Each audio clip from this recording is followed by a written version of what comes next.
Hey, welcome to Day-to-Day Dog Rehab Steps. This is a question that a lot of people have asked me over the last few years. Um, what do I actually do day to day with a dog that I'm rehabilitating? Like I wake up in the morning and what do we do first? We take the dog out. How long does the dog go in a crate for? How long do we walk for? What other activities do we do? Do we do them every day? This is all this is the very specifics that people want to know. All right, so today we're going to cover what a real rehab day actually looks like, why your dog is doing what they're doing, dog psychology versus obedience, and a brand new special surprise offer for dog owners. And I'm excited for that. So, first, let's get to know who's here. We've been chatting with you folks in the comments a little bit. Sandra from Germany, love it. And we had Tucson, we got Hermosa.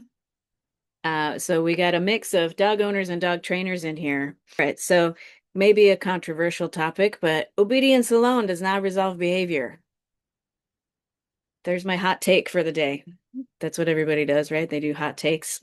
So that's my hot take. Obedience alone does not resolve behavior because teaching a dog human words, English commands, and associating them with body postures does not change how a dog feels. And the behavior issues that most people don't like stem from how a dog feels.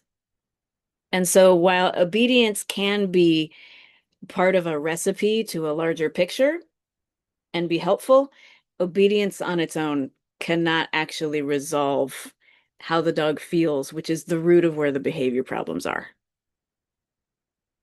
So who are you to tell me that obedience can't resolve behavior problems, Jojo? Well, here I am. I'm Jojo of Joe and Jax or Joe Stanford, either one. Joe, again, Jojo are kind of interchangeable for me. But I'm the founder of Trots Dogs, which was a multi-six-figure dog business that I owned for 12 years and sold to one of my employees, and then took off to travel in this RV and help people around the country with their dogs, their dog businesses, their dog clients, and so on. And I've worked with Cesar Millan for the last 13 years in various capacities. And I still do. We have workshops coming up, very excited about. And so this is my experience. In case you don't know who I am, here it is. So moving into our next somewhat controversial statement sometimes, the dogs are not people. And I have surprised some people when I tell them that. They actually went, "What?" Because people feel like their dogs are like their people and they treat them as babies and so on. But they are not. They are a different species altogether. They have a different psychology than we do, just like a cow has a different psychology, and a giraffe has a different psychology, and a hippopotamus has a different psychology. That is just how it works. And so, if we continue to treat dogs like people, we are going to continue to have behavior problems.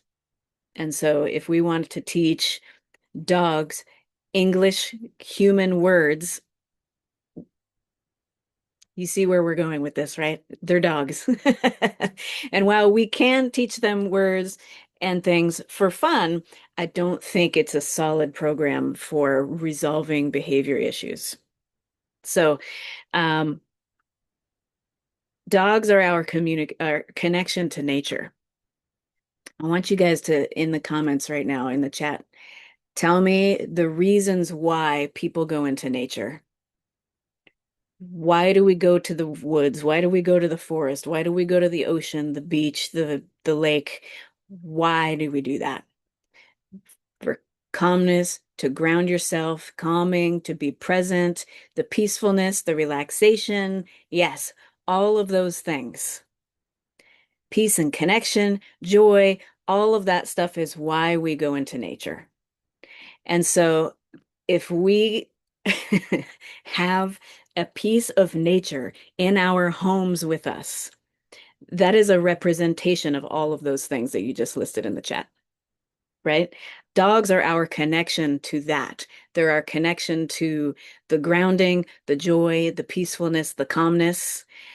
But what we continue to reward with dogs is excitement, because in our human society, we have been conditioned to think that excitement is happiness, and we want dogs to be happy. So we reward that. But since dogs are our connection to nature, they come from nature. I mean, we all come from nature, but we as humans have built a civilization around it and we are no longer connected to it. But our dogs are an opportunity for us to connect with that. And so I want a dog to be in the most natural state possible. And the most natural state possible to is that natural state, the calmness, the peacefulness, the groundedness, the reset, all of that stuff to me is what a dog should represent. And that connection is living in our homes with us. And so that is the love that I want between me and a dog.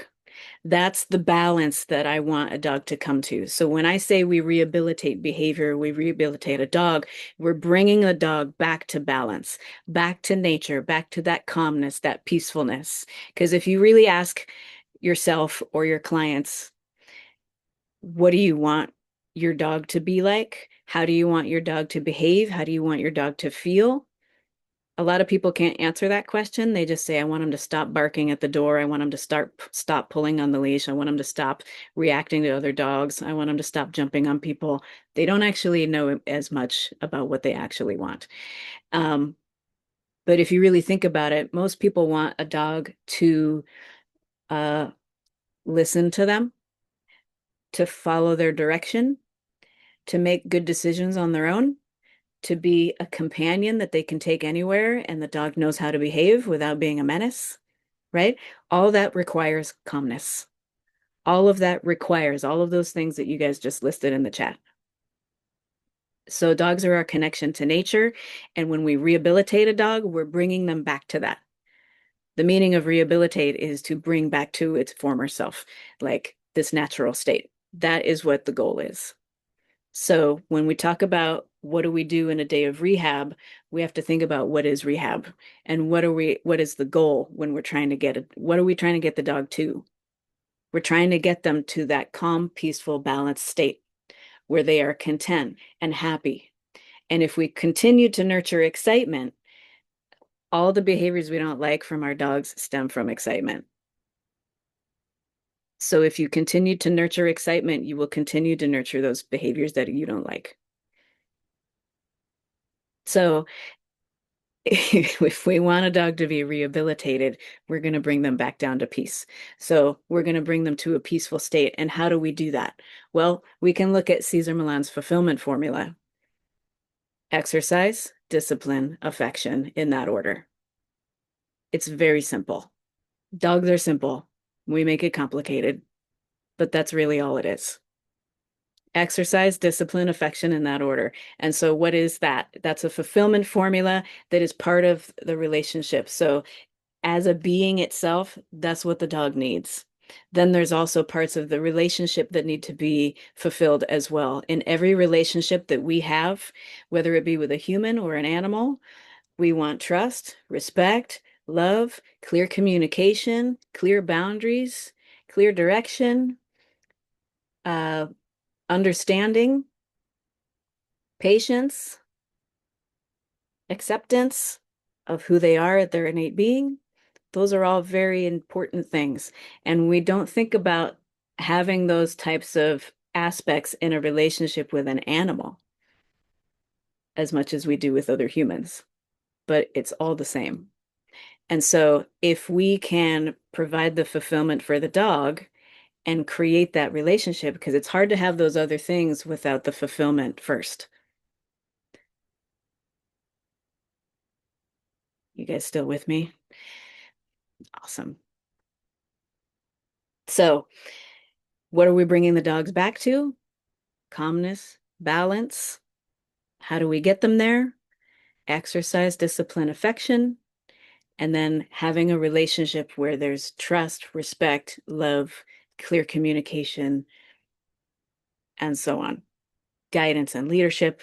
Dogs are living in a world that we created. We brought them into our lives. We forced them to live in our homes around four walls. And then when we take them outside, they're on a leash. They don't have any control over what's going on in our civilization. So it's our responsibility to make sure that we respect them as the dogs that they are, understand their psychology. It's like having an alien living in our house with us.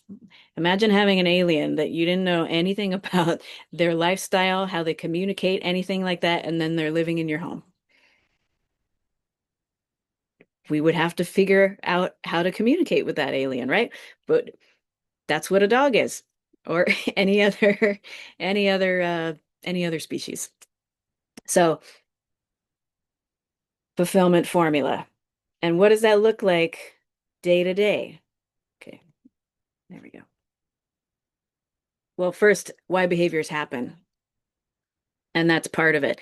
So the behaviors are symptoms of a problem. And if you don't understand the root of where the symptoms come from, then your training isn't going to work. And so that's another reason why just obedience alone isn't going to work to rehabilitate a dog. We have to help the dog to feel fulfilled, calm, content, happy, and so on. Right? So why the behaviors are happening is because they don't have that fulfillment formula done. Oh, and if you didn't know, this masterclass is brought to you by Lead Academy. Lead Academy is my full program for dog professionals who are ready to go all in on their business, a sustainable leadership program for their clients. Lead Academy is for dog professionals, dog walkers, dog trainers, and so on. You have every resource at your disposal. We have a community of people. You can check out a link in the chat um, to learn more about it. It is a full program to help you start or grow your business and understand more and more about dog psychology. That's the goal with with Lead Academy. We're trying to help other people all over the world help people with their dogs, and this is the message. We're spreading the love. We need that fulfillment formula everywhere. I can't do it alone, you guys. I'm part of a larger mission. Caesar started it, I'm continuing it.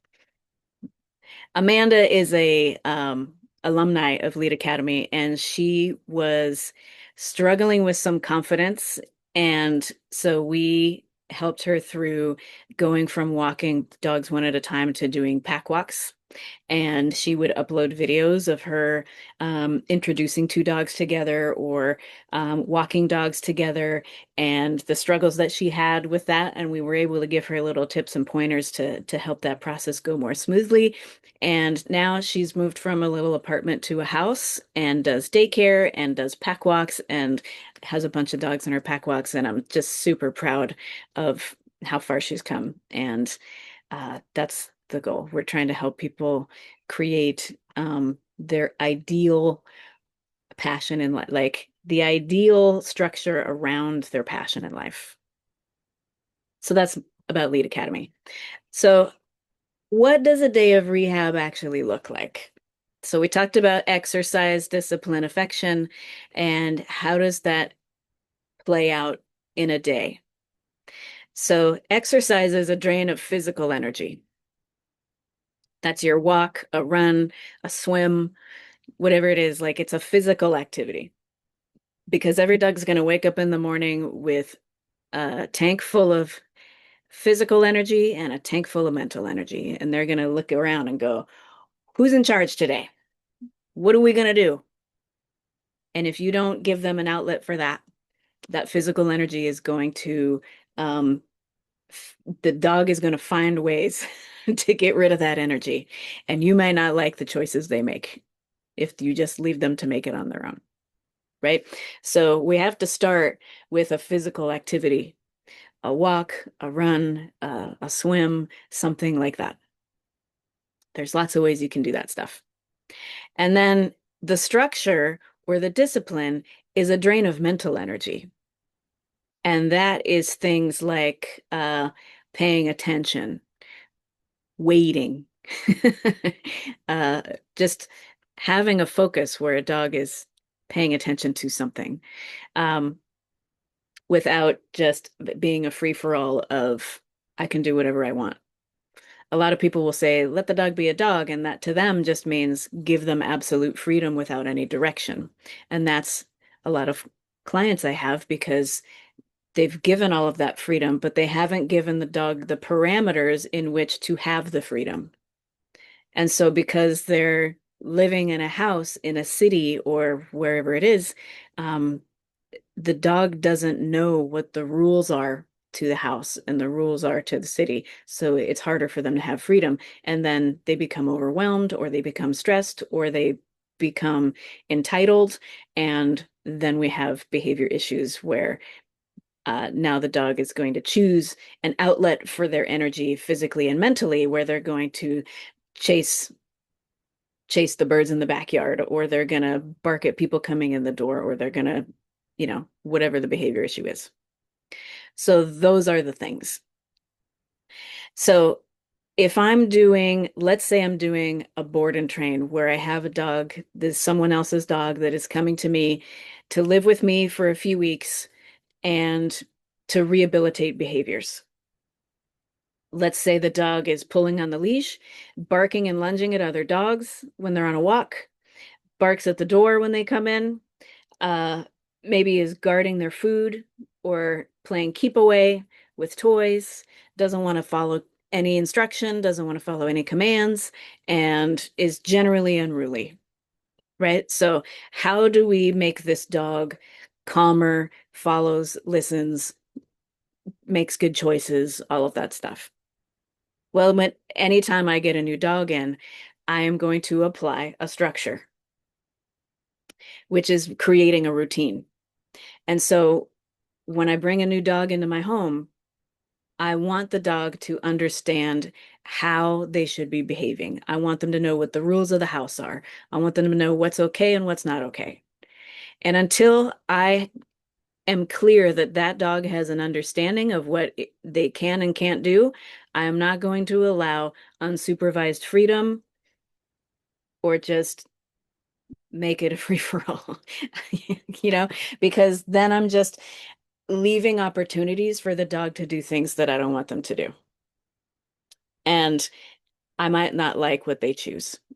I might leave the house where the dog is not um, in a crate or something, and the dog now has all the availability in the world to chew up all of my stuff, tear pieces out of the couch, chew the floorboards and the doorways, um, empty the trash and throw the trash all over the place, bark all day, all of that stuff, especially if the dog has not had a walk or any sort of exercise, hasn't been given any direction. Of course, they're going to behave that way. So I wake up in the morning, I walk that dog, or I run that dog, or I swim with that dog. I do some sort of physical activity. That's the first thing I do. So, step one, exercise. Then, once we've done that activity, anytime a dog does a physical activity right afterwards, the dog is more than likely, it's natural for them to rest and recuperate. So, as soon as we do that, we're going to rest and recuperate.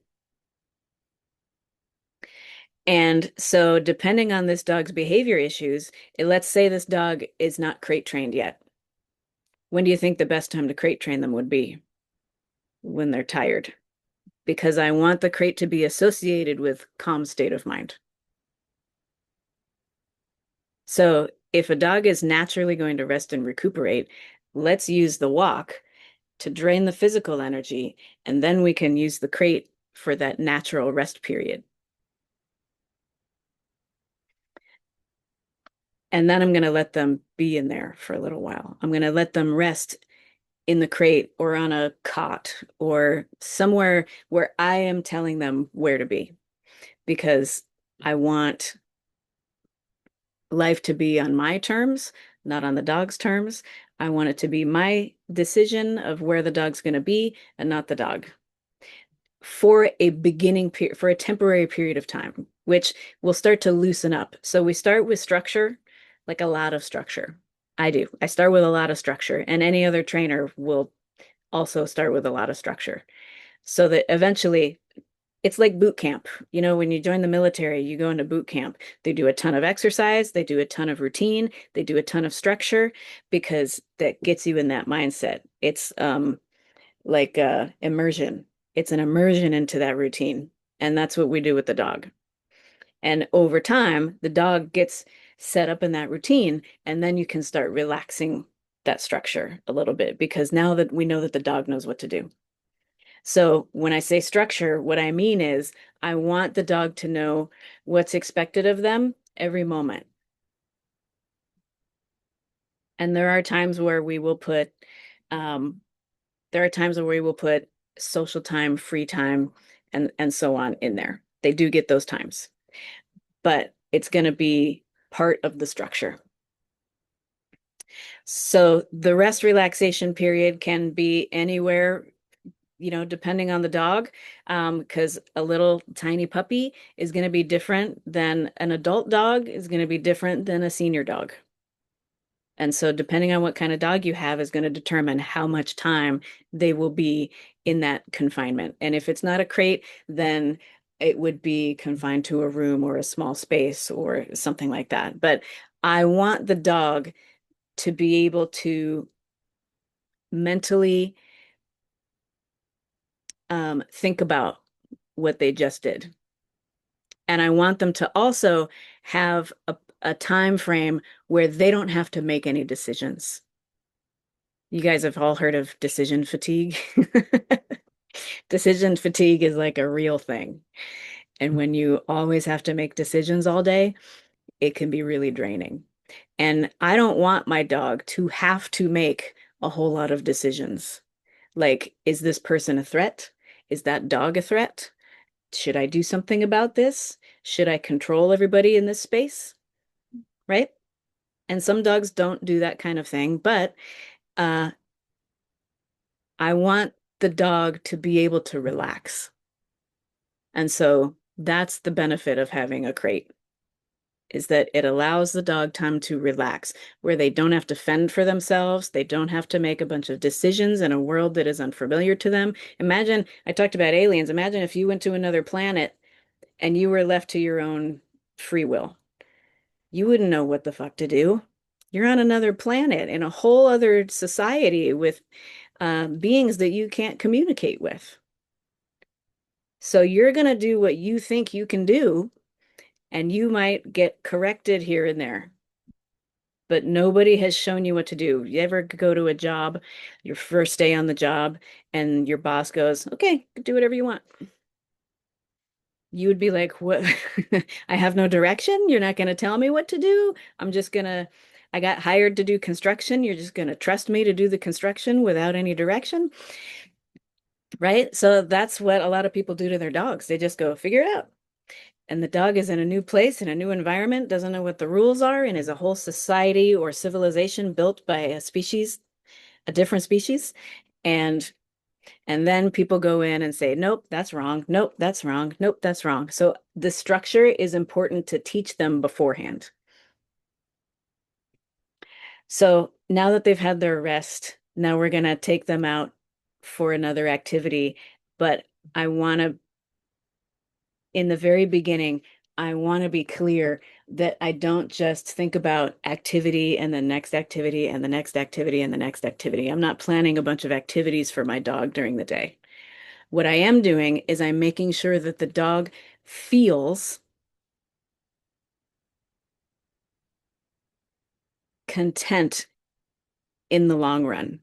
And the only way to do that is to slow the brain down, right? We want that calmness, that reset, that nature. Think about nature. That's the goal.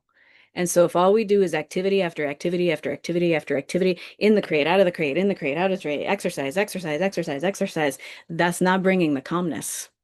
We do need to drain the physical activity, but the mental activity is what really brings the calmness. It's the two of them together. You can't do a ton of one activity that's all physical and not do any of the mental, because then you're only creating a gladiator dog that has all kinds of stamina. And now you need even more physical activity to drain the dog because we haven't done any mental, we've only done physical. And so in between each of these activities, I'm slowing the dog down.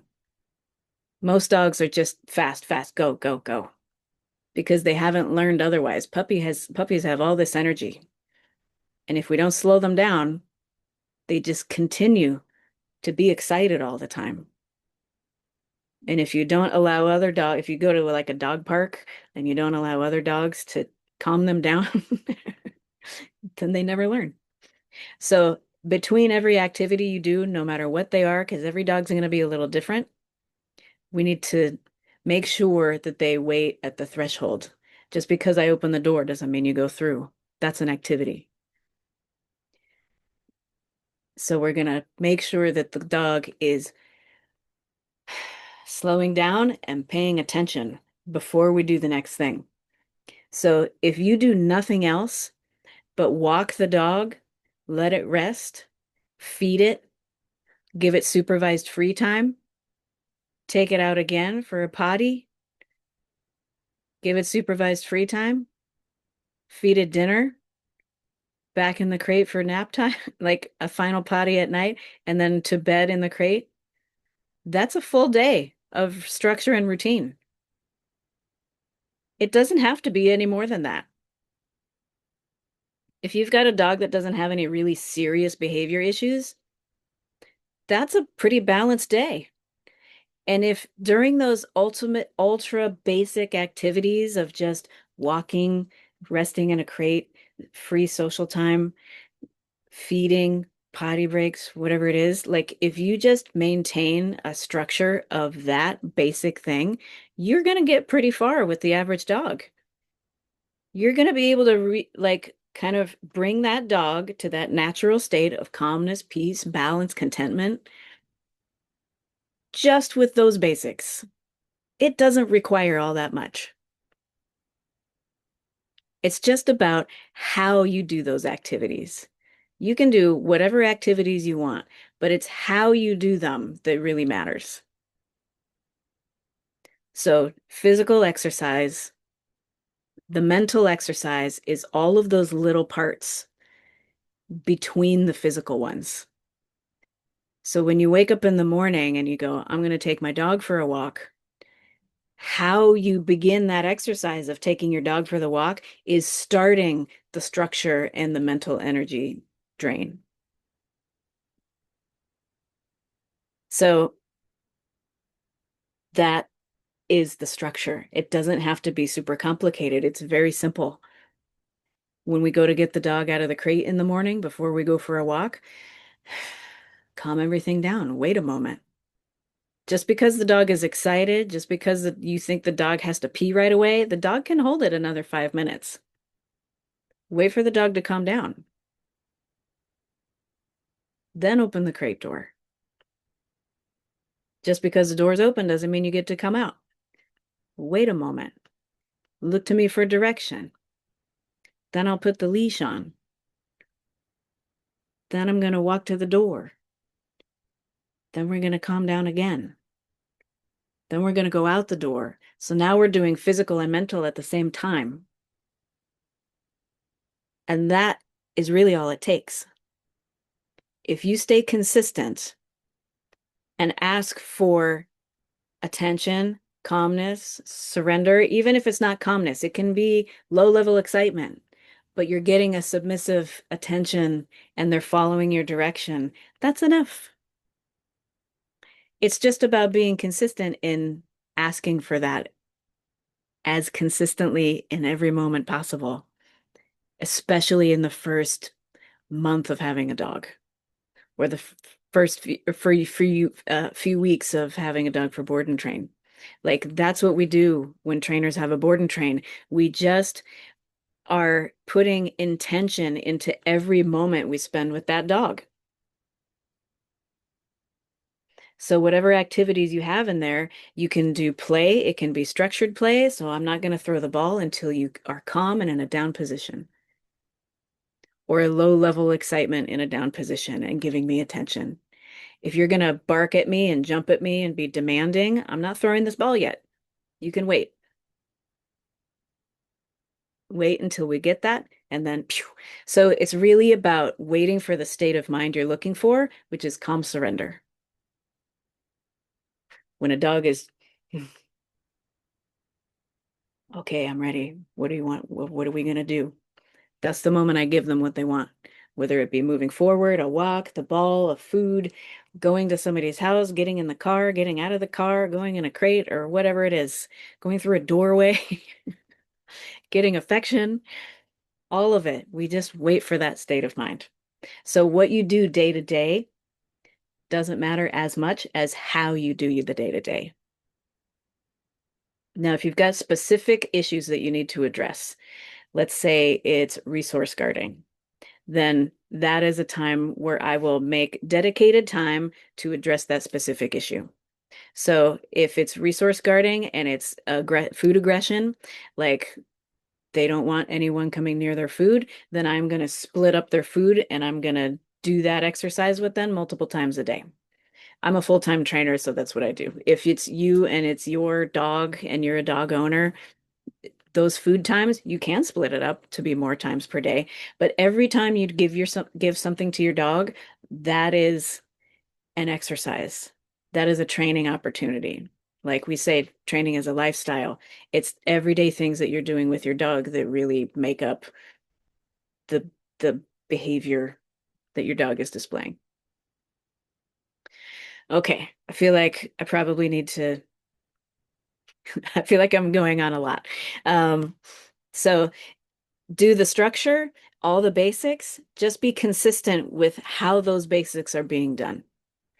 Now, there's so many different types of dog behaviors and so many different types of dogs that it's hard for me to just give you at 11 o'clock, you're going to do this. At 12 o'clock, you're going to do that. And at 1 o'clock, you're going to do this. And then you're going to break for lunch. And then you're at 2 o'clock, you're going to, right? I can't give you that because every dog's a little different and everybody's schedule is a little different. And so, what do I do day to day with a dog? Kind of depends on the dog, but there are these basics that you can put forward. Exercise, discipline, affection in that order. Simplify it and just be consistent with everything you're doing with that dog day to day. Pay attention. Supervised, free, and social time. I think this is an important part. We want to have play. We want to have social time, free time. So social being with other dogs, maybe. Free time is like their opportunity to practice making the good or bad decisions. So if we don't give them those free times supervised, then we will never find out if they have learned anything. So those times are important, but I don't give those times until I have already fulfilled everything else. Physical drain of energy, mental drain of energy, then I give them the free time. And that's kind of how you can start telling, like, when is the dog ready? When has the dog learned this? When are we ready to go to the next step? Those are the times where we get to see, right? Okay. I may have covered things that are in the next slide. We'll see. Oh, no. So this is where most people get stuck, is they start doing the things and they don't know what to do next. And so like, and you can also understand it in your mind, but actually putting it into action and applying it consistently and doing it every day, it's a change in your habits. If we want the habits of our dogs to change, because behaviors are just habits that are all rolled up into multiples. And so if we want our dog's behavior to change, we have to change our behavior too. And that's a really hard thing to do. There's, whole industries centered around helping people change their habits, whether it be for health reasons or business reasons or whatever it is. Changing your habits is the part that is hard. You can know all this stuff intellectually. You can know what you have to do. I have clients tell me that all the time. I know it's me. I know I have to change, but I don't know. Like, I need help doing it, which is why I always had like a service to help people practice. And so now that I have online businesses, I have a new service to help dog owners practice and to help dog owners understand what's going on with their dogs, to understand the behavior of what they're doing and what that all looks like. So we now have the Dog Leaders Club for dog owners. So it's woohoo! I'm gonna see if we do this. Will I get it? Yay! All right, we got celebration for the Dog Leader Club. And this is for dog owners who want to learn more about their dogs and what their dogs are doing, how we can affect change in their behavior and create better relationships with them.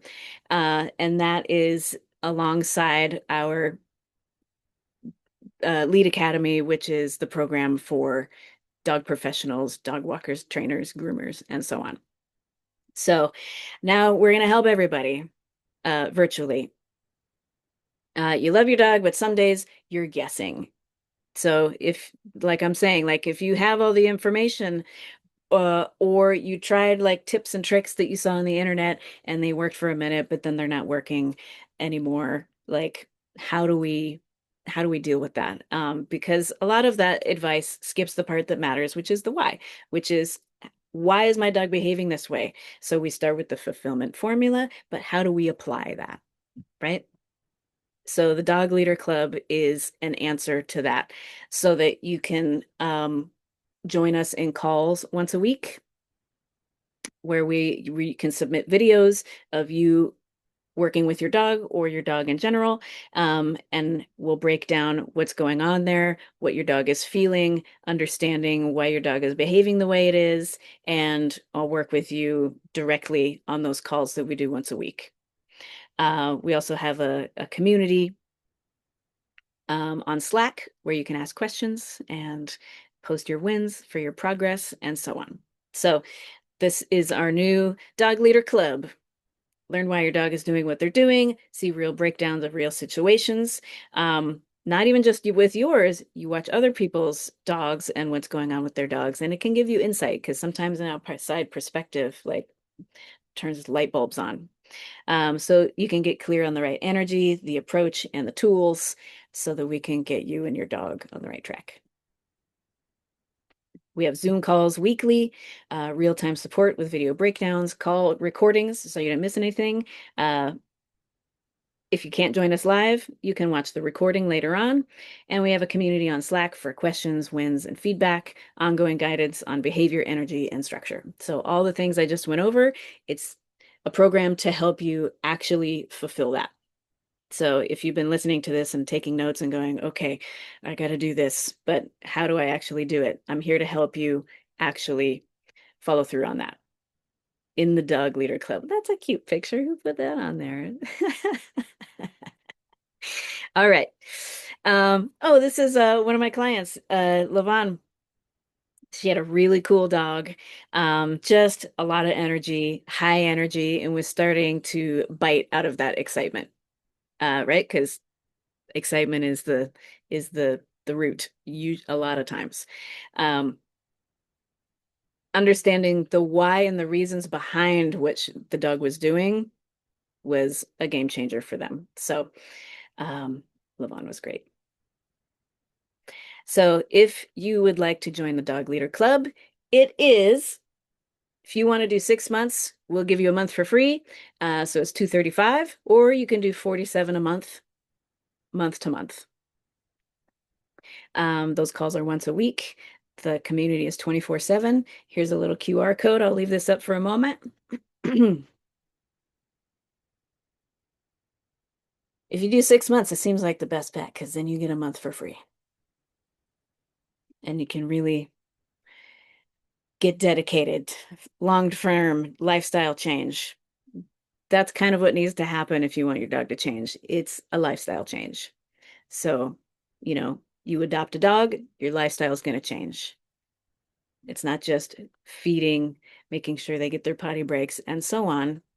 They're beings who have feelings and autonomy in a certain sense. And I want to make sure that my dogs have all of their needs met, not just food, water, shelter, but also calm, content, mental, psychological as well. So there's a QR code for you.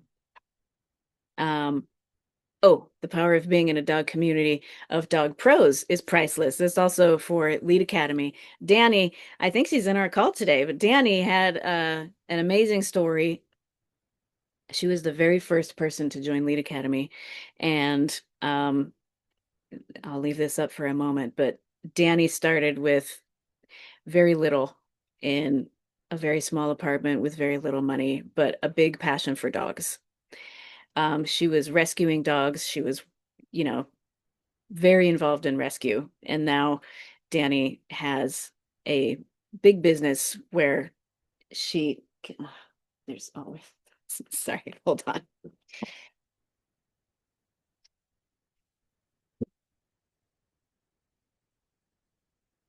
Sorry, I'm parked in front of my parents' house and occasionally they come knock on the door. So anyway, Danny's got a big business now, and she's actually like, I am gonna give some to you because I don't have enough time. Um, anyway, it's a great program. If you are a dog walker, dog trainer, we have Lead Academy. It's a great program. Or if you are unsure, or you're not at that place yet, or you just want to see, like, I want to learn more about this Jojo. I'm not so sure. You can join the Dog Leader Club first, and we've got those options for you. So here are the QR codes for both of those. And I'm going to move my chat over here because I think there were some questions that people were asking while I was talking. Um, Ashley, do you want to just, I don't, because I don't know where the questions start. Give me a question. Oh, here we go. Okay. Find piece of connection. I'm gonna scroll down. Okay. Val, do you believe every dog can be rehabilitated, or are there cases that cannot? And how can you tell? Ooh, that's a great question. Um, I think every dog can be rehabilitated to a certain point. Some of them can be completely rehabilitated.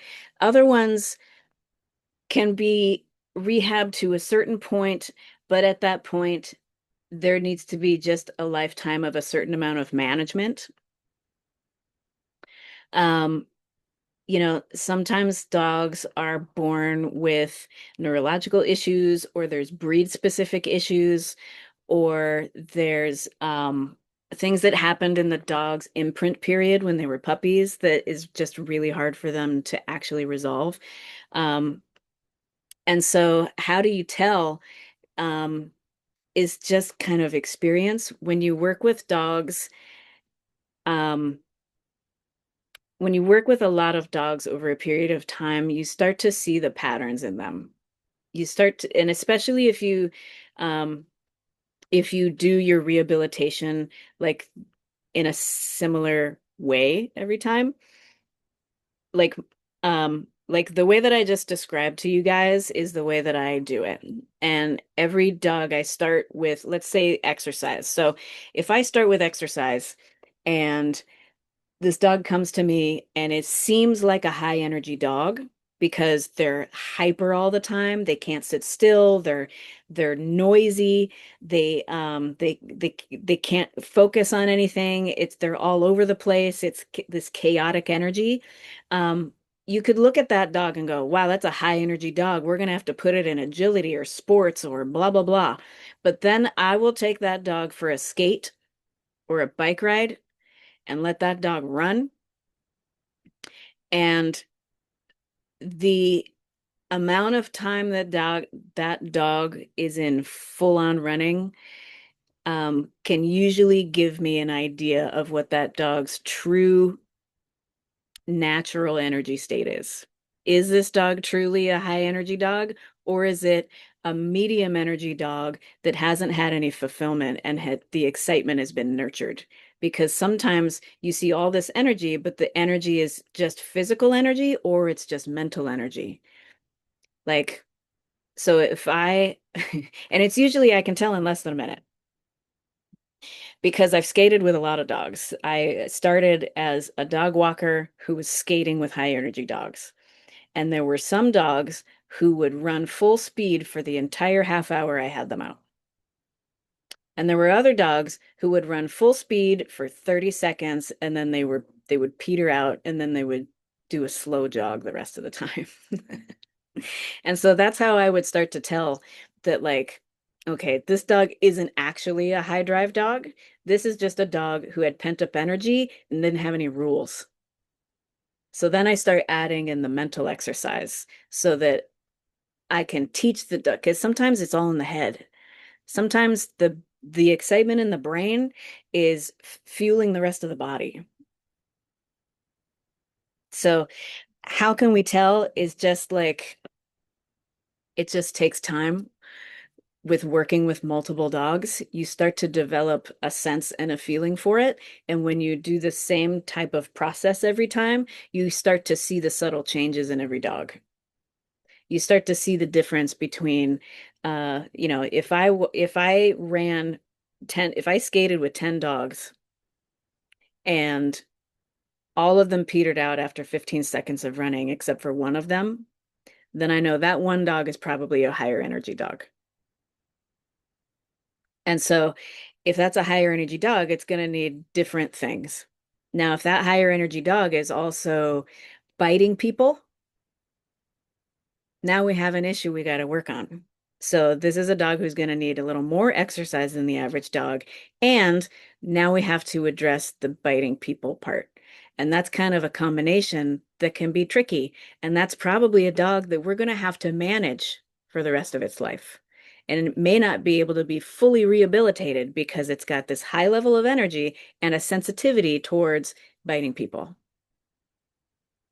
And then we figure out, like, what's the trigger? Why is the dog biting all the people or just some people? And if it's some people, what's the pattern between those some people that it's biting? Is it some people that are giving too much eye contact? Is it some people who are scared of the dog? And so we just have to figure those things out. And once you figure them out, then it might just be like, we have to manage this. So rehabilitating a dog where it can go, like, if we rehabilitate a dog and it goes back to their owner, and that owner is obviously, like, as my perspective as a trainer, if that dog goes back to their owner and the owner can't fulfill everything that I fulfilled, that's a management case, because that's where we get into a whole other can of worms. If you're a trainer and you rehab a dog, the dog is only going to succeed if that owner can actually maintain it. So can every dog be rehabilitated is kind of a tough question because there's so many factors that go into it. Um, so every dog can be rehabbed to a certain point. And there are a few dogs that just have maybe some wiring that isn't right in their heads. There's maybe some neurological issues. And I do believe some dogs uh, can be managed by a really highly skilled person, but even that highly skilled person is going to have to restrict their lives in some way. And there are some dogs where I feel like maybe it's just better off if this dog wasn't around anymore for everybody involved, especially if they're dangerous. So I think that's it's a tough question, and it's a reality of dogs that I think we have to be really real with. So, um, yeah, you have to use your gut on it. And I go through the process with every dog: exercise, discipline, affection, all of that structure, working through all of the things, bringing the brain down to calmness, bringing them to that natural state. And if we still have issues, that's either a lifetime of management or we have to look at other options. Sometimes medication is an option. I'm not a big proponent of medication, but for very few dogs that we can't fully rehabilitate like that, medication might be an option if we want that dog to still live with us. So I hope that helps. Did that help, Val? Are you still here?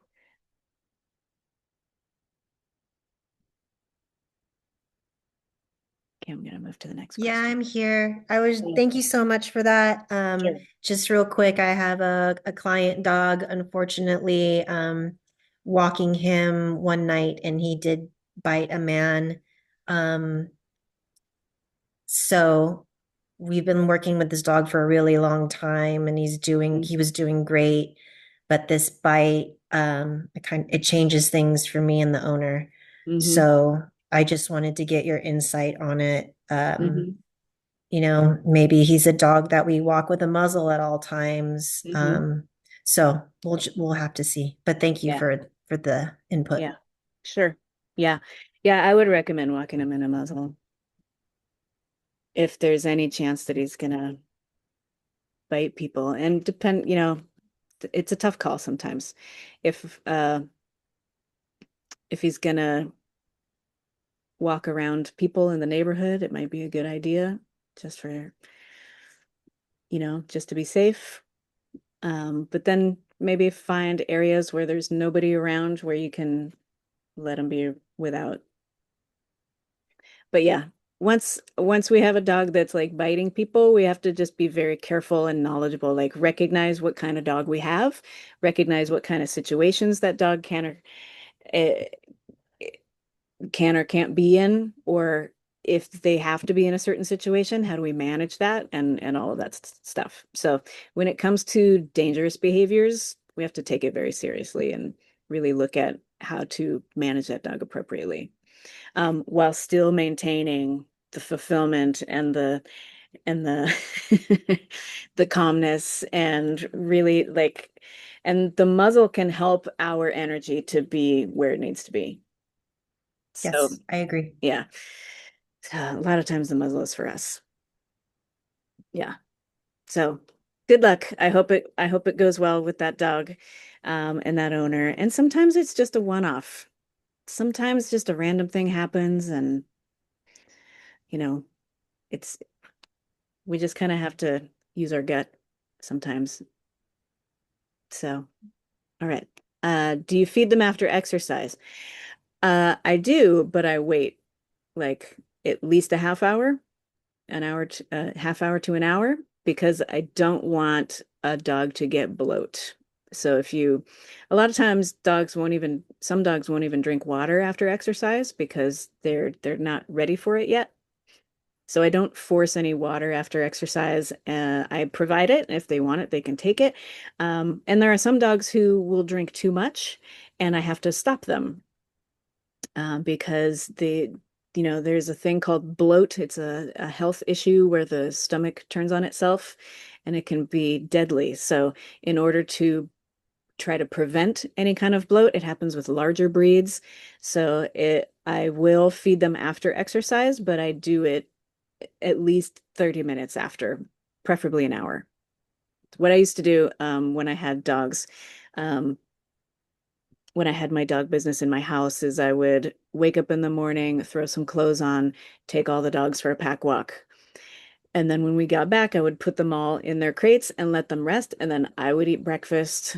I would check my emails. I would do all of that stuff. And then I would go and feed all the dogs. So I definitely give the time for their bodies to relax before they eat.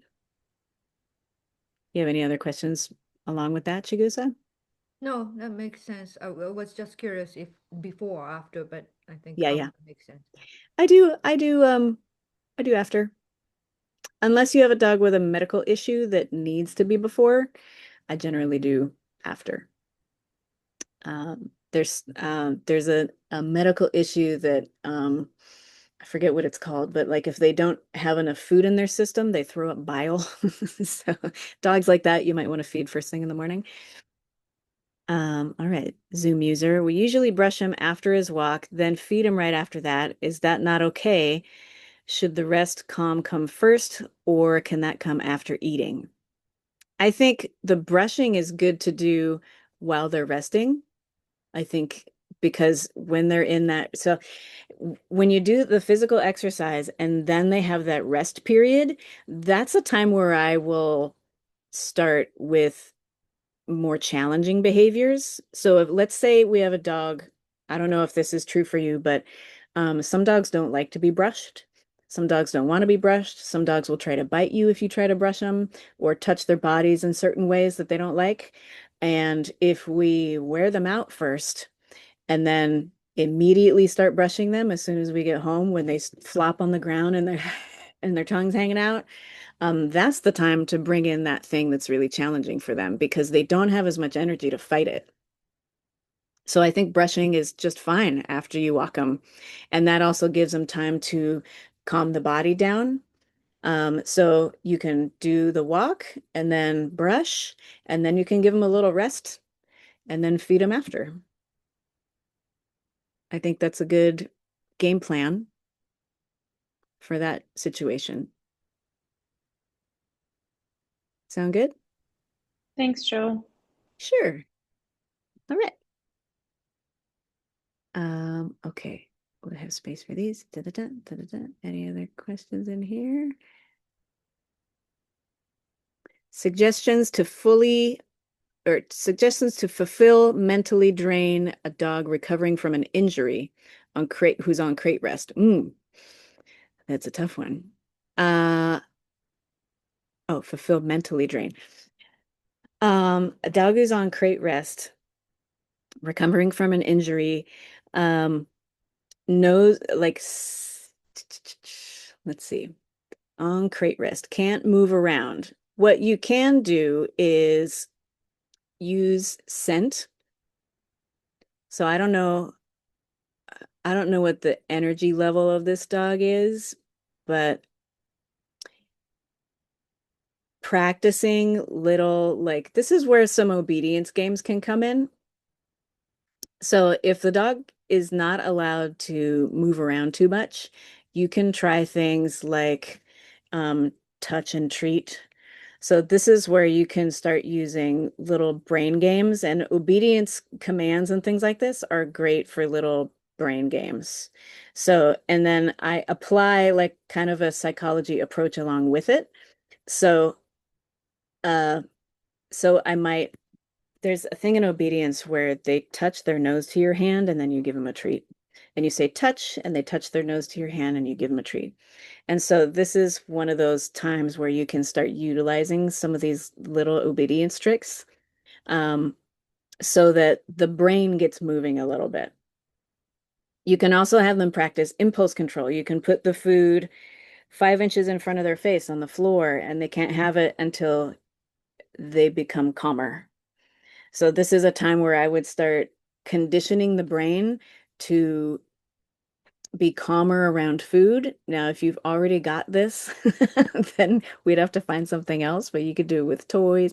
You could do it with essentially like a dog who's on crate rest recovering from an injury is going to have some pent-up energy because they're not allowed to move around as much. And so you can do some brain games to just calm the dog down. So you don't get the thing that you want, the food, the toy, the affection, whatever it is, until you can calm your brain down because they can't physically drain that energy. So what kind of mental energy can we drain to help the dog to calm itself? Does that make sense so far? So one activity you can do is just hold food in your hand and wait for the dog to calm down in front of it, and then you give the food. You can do the touch exercise where they touch your hand and then you give the food. You can start teaching little obedience commands that you can that they physically can do if it's, like shake or rest your head in my hand, which is helpful for like dogs that drool a lot. I don't know if you guys have seen those videos where um, dogs drink water and then they teach them to put their mouth on a towel afterwards so they don't drip water all over the house. That's another one we can do. This is a time where you can get some of those little puzzles where you hide treats in the puzzle and they can get it out using the nose and calming energy down, calming excitement down. Or those are things you can do to mentally drain a dog recovering from an injury. This is great. Thank you very much. That was Sure, super no helpful. problem. Good, good, good. Awesome. Um, Okay, they get back to work. I would love to know your thoughts on thresholds. For instance, other people will say a dog reaches a threshold. We stop and do not force the dog through the process. Okay, so there's a couple different meanings of thresholds. And so a threshold could be a doorway, which would be just going through that threshold of the doorway. But what Sarah is talking about is a threshold for an activity, like if an introvert goes to a party, they're going to reach the threshold for their social interactions and they're going to want to go home at a certain point. So that's the kind of threshold I think she's talking about. Um, and thresholds are a real thing. Um,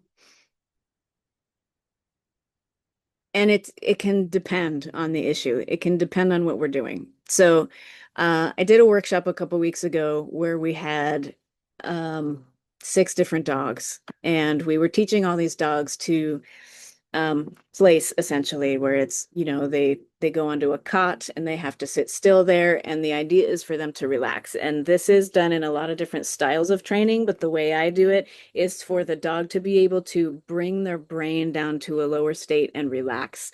We want the dog to go to like a calm surrender state. And so, some trainers will teach that where it's a command and they go to that bed and they go to a down position, but the brain is still excited.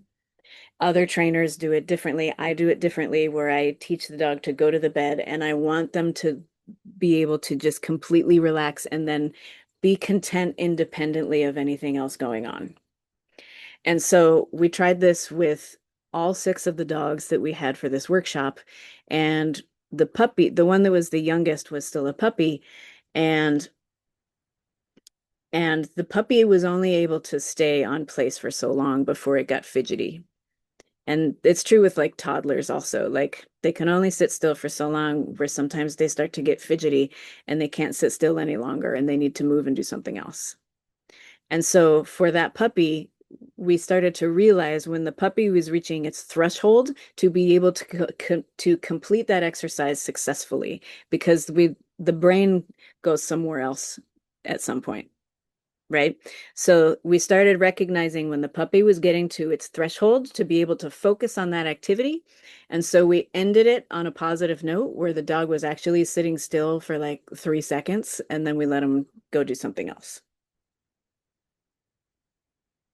Now, there's also a threshold where maybe an adult dog is fearful of flags, let's say. Like people have flags in their yards and you walk down the sidewalk and the dog is like, ah, and has a big reaction, right? And so one might call that a threshold for being able to be near something that scares them. And they go beyond their threshold and then they start throwing a tantrum. They start having a panic attack. They start going through all of these uh, emotions or behavioral iterations um, that look really dramatic and might send the person who is handling that dog to say, "Oh, that's beyond their threshold. I'm going to move the dog away." But then the dog never learns to overcome their fear. And the last thing they remember about that flag is that I was panicking. And so the next time they see that flag, that is the association that's going to come back, is the panic. And so now every time we see that flag, the dog goes, ah, that's the flag I panic with. And then we go into panic. And so that's a threshold where I'm going to help them to go through it. It's a flag. It's not going to hurt anybody. It's not dangerous. If there was danger, I'll move away. But this is a flag and it's just waving in the wind and there's nothing bad happening. And so in that moment, I stay calm, I stay confident, I stand next to the flag, I have the dog on a leash, and I let it go through whatever it needs to go through. Because the dog can only do that for so long. Because panic attacks, fight, flight, avoidance all require energy. Surrender requires no energy. Acceptance requires no energy. Eventually that dog is going to tire out of having the panic attack or the tantrum or whatever is going on with that dog, and they are going to calm down. And then I take a deep breath And then maybe the dog might smell the flag, maybe it won't. But when that dog is to a place of more acceptance and realizes nothing bad happened, that's when I move away. So now the last thing that dog remembers about the flag that was so scary before is actually calmness and acceptance. And then I repeat that. So threshold can be a tricky one also because it depends on the dog. And we kind of have to take it by situation and the type of dog that we have. Does that help, Sarah?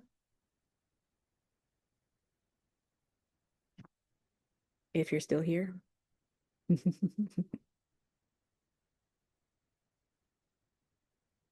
Okay, we'll move on to the next one. What would proper exercise mean to you? What would you give an 8-year-old Akita Inu who's medium energy, for example? I usually start with a walk. For me, the walk is the most basic, natural, foundational thing you can do. And, I've got a dog who's got a little bit higher energy, so I skate and run with dogs also. I don't run. The dogs run. I just want to be clear. I don't run. But I skate anything with wheels. I'm good. Uh, I have run, but it's not my favorite. But yeah, a dog that's a more maybe younger or has a higher energy level, I'll run them. But a walk is my go-to. It's the easiest thing we can do. And it also I can do the mental and the physical with the same exercise because if a dog is having to pay attention, go at my pace, pass by distractions without an issue, all of that kind of stuff, I'm setting a structure with the walk. There's rules and boundaries within that walk. And so that's usually where I start. If it's super hot or we have a dog with bad joints or medical issues or is super fat and needs to lose weight, anything like that, then swimming is a great exercise. Um, but yeah, it doesn't have to be complicated. So if you got a 8-year-old Akita Inu with medium energy, I just do a walk. That's where I'd start. Does that help?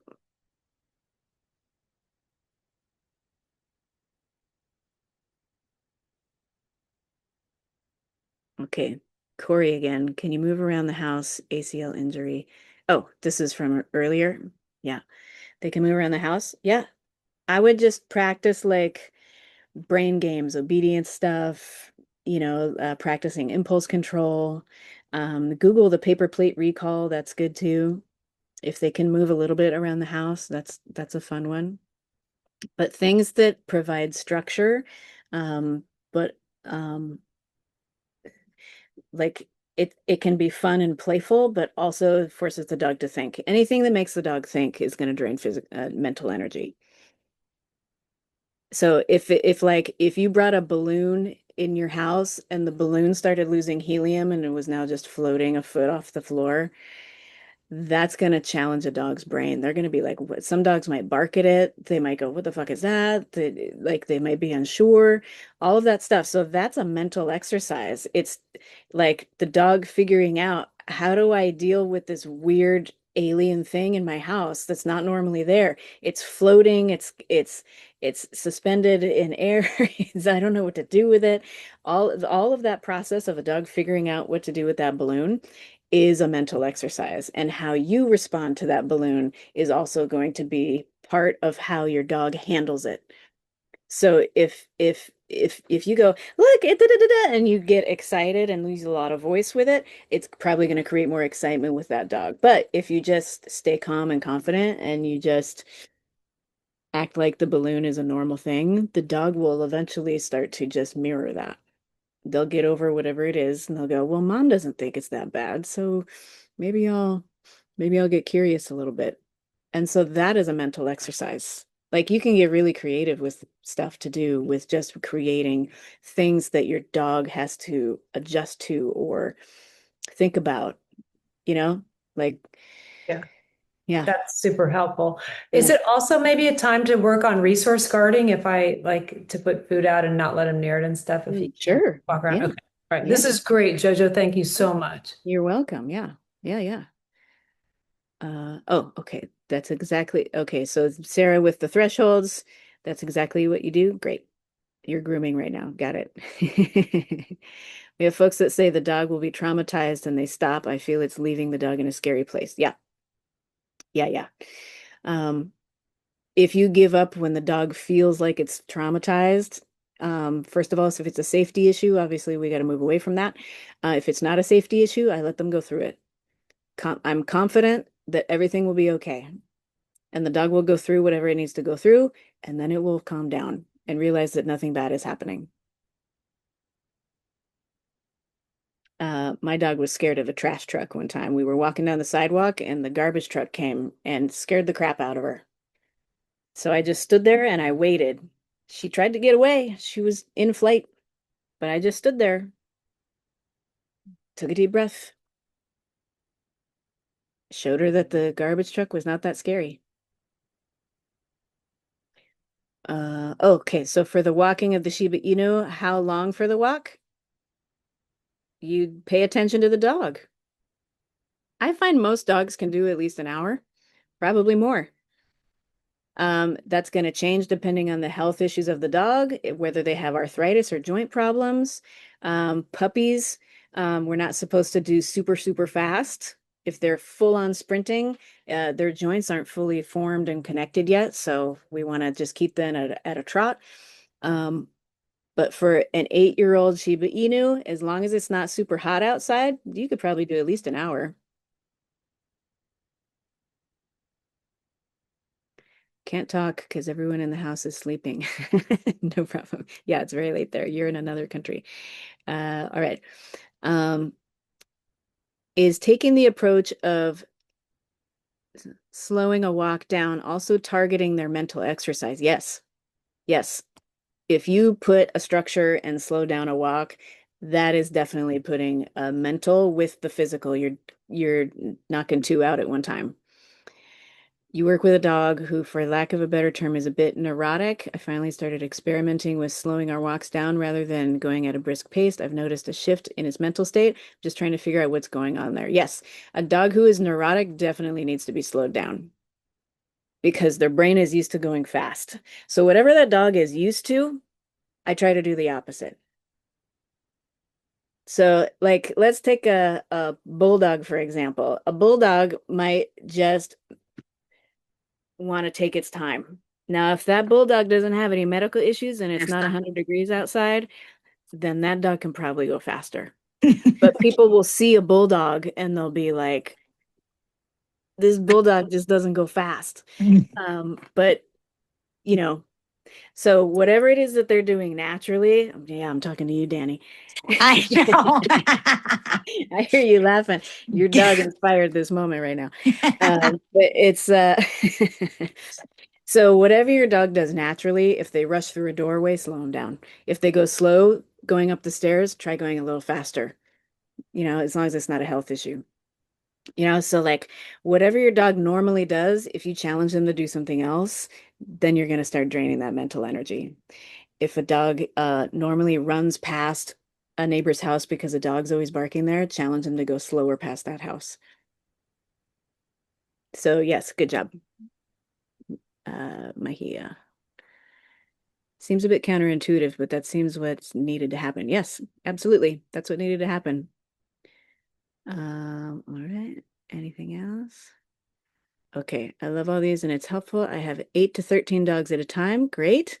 I often start the day with a play group for about 5 to 7 dogs and walk a behavioral dog for a boarder with not that doesn't participate in play groups, then crate them all for rest and feed them 20 minutes later. That gives me a 1 to 2 hour break and I might leave to pick up a client. But every day is different. Is that okay? It sounds like you have a structure. You just typed out a whole structure. And it might change depending on what's going on that day. I think it's great. Every day is different. That's also great. It doesn't have to be the same thing every day. It's actually better if it's not the same thing every day. But if you do exercise, discipline, affection every day, and all of those, and that can look different, like maybe you skate one day, maybe you walk another day, maybe you swim another day, it's all exercise. So if you keep the things that remain the same simple, the rest can be creative and you can do whatever you like.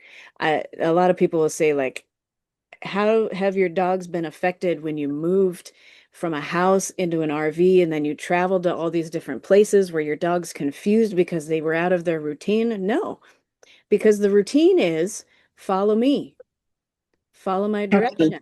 And no This is matter where good. we go, all they have to do is follow me. So when you keep this consistency that specific, but still kind of broad, like it's specific where it's like follow me, but it's broad because I could be anywhere and doing anything, then, the rules still apply. So it sounds like that's what you're doing. Every day's a little different, but you're still doing exercise, discipline, affection. Thank After, you. you're welcome. I want to read the rest of your message here. After today, my takeaway is to implement more structure. Great. For a behavioral dog who ends up in a yard solo midday, that's fine. I feel it's best to give him the yard versus crating, but now I'm questioning if giving him too much freedom. It's possible. Are there behavior issues with that dog? There are, that's why he's not in the play group. Mm-hmm. But he's actually a foster, a dog that actually ended up being dumped on me. Started off as a Mm-hmm. client, then the person moved away, and Uh-huh. then he's still here. Yeah. But so I've Mm-hmm. got him with a couple dogs, but we just do walks. Yeah. I'll let them play. He's not interested in playing. And Uh-huh. then I feel like my helper dog lets me know that Mm-hmm. not to push the dog because my dogs all slow down. Yeah. So I take their cue. So I Mm-hmm. stick to walks and some loose leash, I'll let them off leash, but again, that dog does not want to, he doesn't play with the other dogs and his body's stiff. Uh-huh. Um, Like he's so unsure, yeah. uncomfortable. Yeah, Okay. and maybe I can hire you to help me work this out actually. Uh-huh. Is this something that you would be interested in?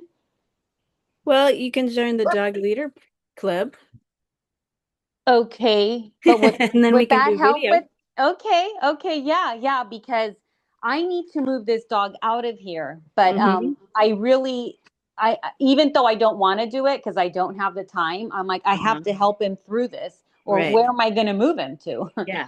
He um needs to be around dogs that don't pressure him. So if so he's that's uncomfortable around dogs and he doesn't want to play with dogs and he's uncomfortable around the dogs that are playing, put him around only dogs that are chill, So I that do, aren't, and he yeah, does well. good. Even yeah, a 7 pound Papillon. I mean, 3 German Shepherds. It seems like more calm dogs, or the Hmm. dogs that are reading his body language and aren't Yeah. challenging it, Yeah. even with food. So I feel Yeah. like that's a plus. But Yeah. then I've got the other dogs, and everything Hmm. kind of goes sideways. I don't let it, but I see it all like it can happen, and Right. Well, I just don't want to push it. yeah. Well, I think that's just where he's at. That's where he's at in the Okay. process. He doesn't trust other dogs yet. And so the only way for him to start gaining that trust is to Hmm. put him around dogs who aren't going to pressure him. And so then Okay. he starts gaining trust with those dogs. And then he'll start loosening up Okay. when he can Okay. feel comfortable. So it's just like the introvert at the party that I talked about earlier.